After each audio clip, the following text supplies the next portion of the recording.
एकरारो वाला कासे गंगा बढ़ी अइली हो। के करारो वाला कासे गंगा बढ़ी अइली हो।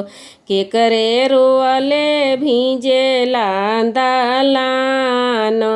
के करारो अलका से दालान।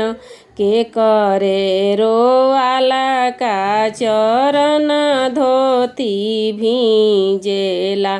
के कर जियारा कठोर। के कर जियारा कठोर। बाबा के रोआला का से गंगा बढ़ी अइली हो। बाबा के रोआला का से गंगा बढ़ी अइली हो। आमा के रोअल का भीजे दालान। आमा के रोअल का से दालान। भैया के रोअले चरण धोती भीजेला। भैया के रोअले चरण धोती भीजेला। भाभी के जियारा कठोर। भाभी के जियारा कठोर। आवन न दोइया पलंग चढ़ी बैठ हो। आवन न दोइया पलंग चढ़ी बैठ हो। ले जाना बैरन हमार। ले जाना बैरन हमार। किया तहरो भाभी हो नुनावा चोरमनी हो। किया तेल दिहनी गिराय। किया तहरो भाभी हो नुनावा चोरमनी हो।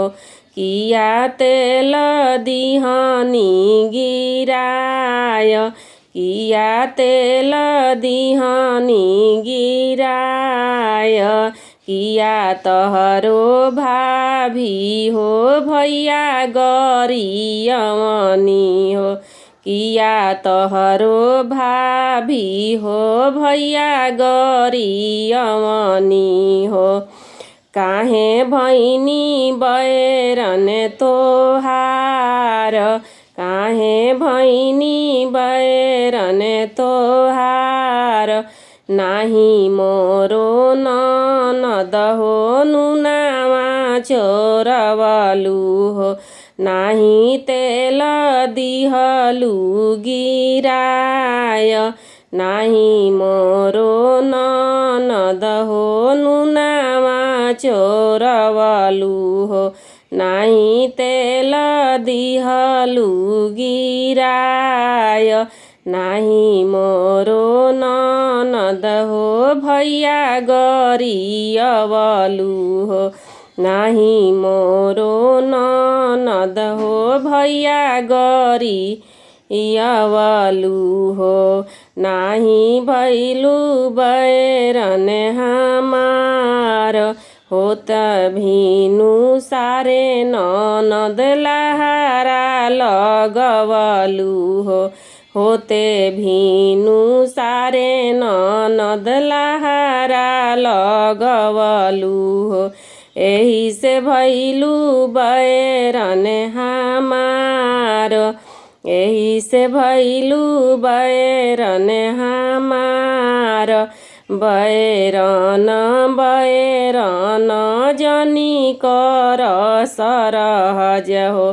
बैरन बैरन जनी कर सरहज हो।